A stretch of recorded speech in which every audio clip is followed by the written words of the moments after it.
નમસ્કાર. ચાલો આજે અંગ્રેજીના બે એવા શબ્દોની વાત કરીએ જેમાં લોકોને વારંવાર કન્ફ્યુઝન થાય છે, ઇન ફ્રન્ટ ઓફ અને બિહાઇન્ડ. આજે આપણે આ બંનેને એકદમ સરળ રીતે સમજીશું. શું ક્યારે ઇન ફ્રન્ટ ઓફ અને બિહાઇન્ડ વાપરતી વખતે એવું થયું છે કે કયો શબ્દ વાપરવો? જો હા, તો જરાય ચિંતા ના કરતા. આવું મોટાભાગના લોકો સાથે થાય છે. પરીક્ષા હોય કે પછી રોજની વાતચીત, આવી નાની નાની ભૂલો થઈ જાય છે.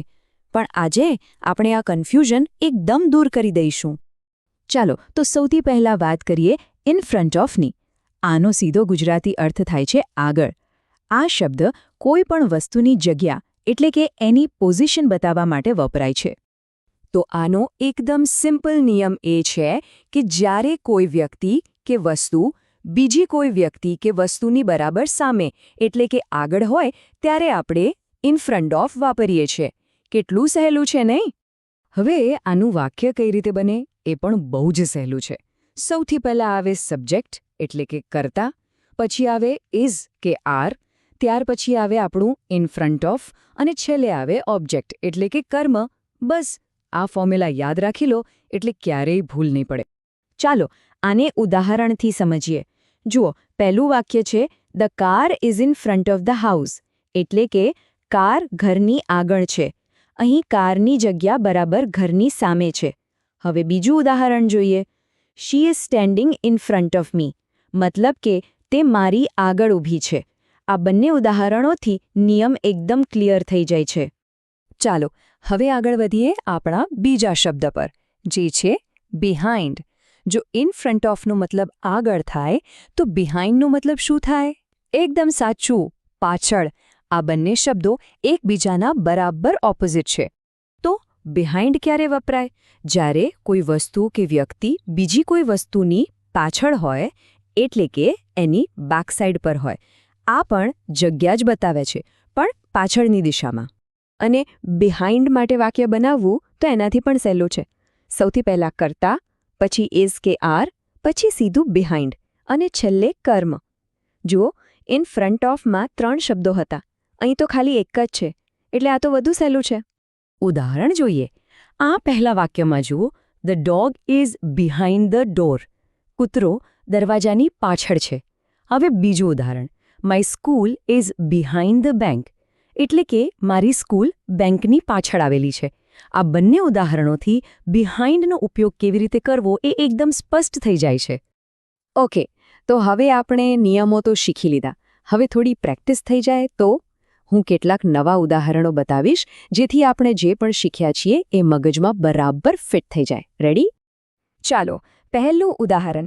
શિક્ષક વર્ગની આગળ ઊભા છે. અહીં જુઓ, ટીચર બોર્ડ પાસે છે અને સ્ટુડન્ટ્સ એમની સામે છે. તો સાચો શબ્દ કયો આવશે? બિલકુલ, in front of. The teacher is standing in front of the class. હવે આ જુઓ, બાઇક કારની પાછળ છે. બ્લુ કલરની કાર આગળ છે અને બાઇક એની બરાબર પાછળ પાર્ક કરેલી છે. તો અહીં આપણે શું વાપરીશું? બિહાઇન્ડ.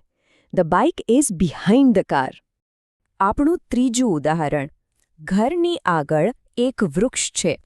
ઘર પાછળ દેખાય છે અને આ સરસ મજાનું ઝાડ બરાબર એની સામે છે.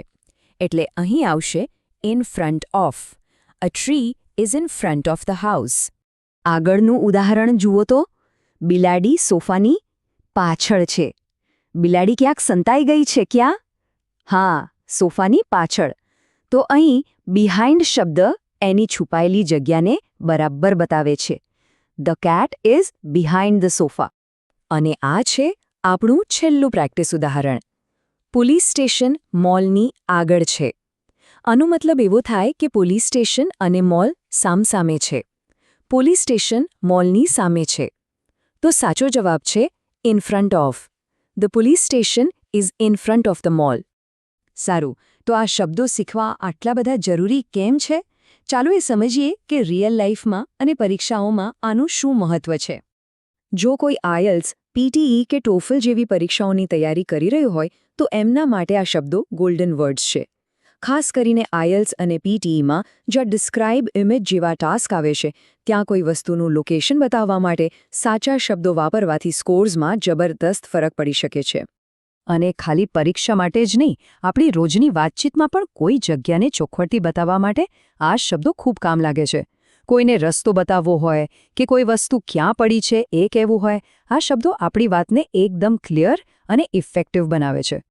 ઓકે, તો આજના આ વિશ્લેષણના અંત તરફ જતા પહેલા ચાલો કેટલાક અગત્યના નિયમો અને લોકો દ્વારા થતી સામાન્ય ભૂલો પર એક નજર નાખી લઈએ, જેથી આપણે જે પણ શીખ્યા એ બરાબર પાક્કું થઈ જાય.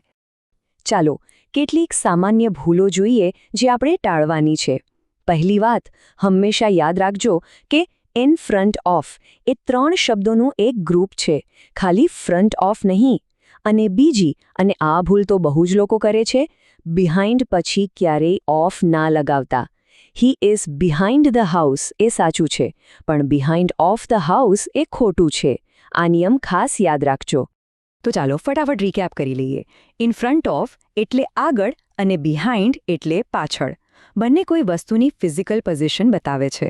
આ ટેબલ પરથી બંને વચ્ચેનો તફાવત એકદમ સ્પષ્ટ થઈ જાય છે. અને છેલ્લે એક સવાલ વિચારવા માટે, વાતચીતમાં સ્પષ્ટતા લાવવા માટે આવા બીજા કયા સરળ શબ્દો છે જે સૌથી વધુ મહત્વના છે? આના પર વિચાર કરવાથી ભાષા શીખવાની મજા જ કંઈક અલગ આવશે.